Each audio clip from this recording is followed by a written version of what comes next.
Hello बच्चों, एक प्रश्न है हमारे पास कि जल की सतह पर तेल की पतली परत बिछी हुई है। सूर्य के प्रकाश में इस सतह पर सुंदर रंग दिखाई देने का कारण है। चार ऑप्शन हमें दिए गए हैं, हमें बताना है कि सही ऑप्शन क्या होगा। सबसे पहले हम बात करते हैं प्रश्न में प्रयोग होने वाली मुख्य अवधारणा। अब मुख्य अवधारणा के अनुसार हम कह सकते हैं कि जैसे मान लीजिए यहाँ पर जल की सतह पर तेल की परत बिछी हुई है और सूर्य का प्रकाश इस सतह पर सुंदर रंग दिखाई देने का कारण हमें बताना है क्या होगा। तो जैसे हम जानते हैं कि प्रकाश का वर्ण विक्षेपण, दूसरा व्यतिकरण है, फिर हमारे पास प्रकाश का ध्रुवण है, फिर हमारे पास है प्रकाश का विवर्तन। तो अगर मैं इन दोनों वर्ण विक्षेपण और व्यतिकरण की बात करूं, तो दोनों में हमारे पास जो प्रकाश होगा वो विभिन्न रंगों में बट जाता है।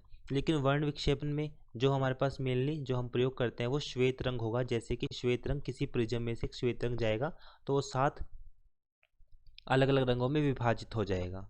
तो परंतु अब हम बात करते हैं तो इसलिए हमारे पास प्रकाश की व्यतिकरण को समझते हैं।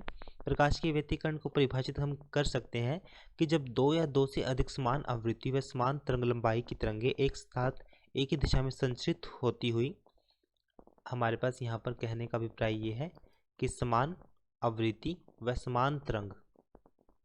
समान आवृत्ति एवं समान तरंग लंबाई की तरंगे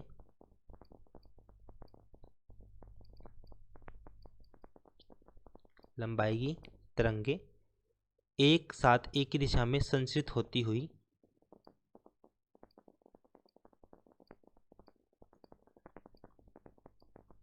एक साथ एक दिशा में संचरित होती हुई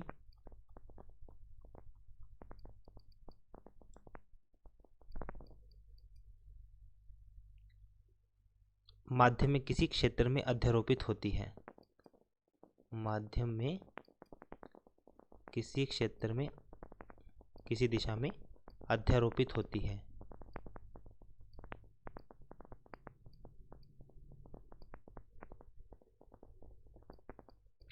तो अध्यारोपित होती है तो किन्हीं बिंदुओं पर परिणामी तरंग की तीव्रता अधिक होती है और किन्हीं बिंदुओं पर जो तीव्रता होती है वो कम होती है। इसी घटना को हम प्रकाश का व्यतिकरण कहते हैं।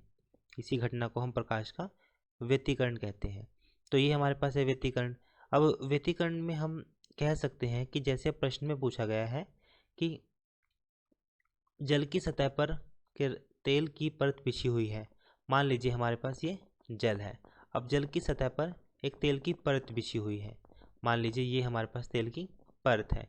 तो यहाँ से आने वाली हमारे पास जो किरण होगी, हमारे पास यहाँ तो एक तो प्रकाश का परावर्तन होगा और एक हमारे पास यहाँ पर प्रकाश का अपवर्तन होगा, जिसकी वजह से हमारे पास जो दो तरंगे होंगी वो अध्यारोपित होगी। अध्यारोपित होने की वजह से अब जिसमें क्या है, हमारे पास जो व्यतिकरण की आवश्यक शर्तें ये है कि दोनों तरंगों का जो कालांतर है वो शून्य होगा और समय के साथ नियत होना चाहिए, और दोनों श्वेत एक वर्णीय होनी चाहिए, अर्थात दोनों की जो तरंगों की आवृत्ति व तरंग दैर्घ्य बराबर होनी चाहिए, तभी हमारे पास व्यतिकरण होगा। तो इसी तरह हमारे पास इन दोनों की वजह से हमारे पास जो रंग होगा, यहाँ पर हम कह सकते हैं कि सूर्य के प्रकाश से इसी तरह सतह पर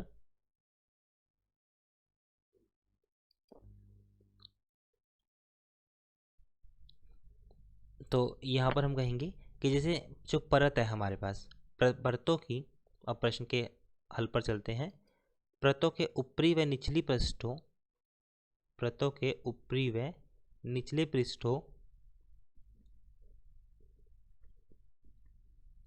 से परावर्तित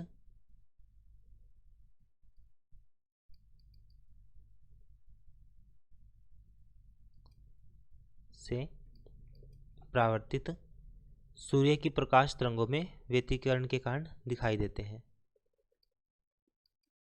सूर्य की प्रकाश तरंगे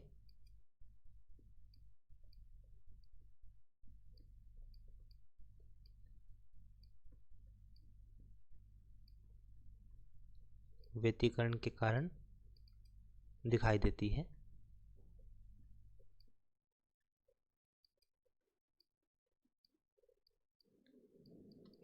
तो कुछ पृष्ठ पर परावर्तित होकर हमारे पास व्यतिकरण उत्पन्न होता है तथा कुछ तरंगे संतोषी व्यतिकरण उत्पन्न करती है।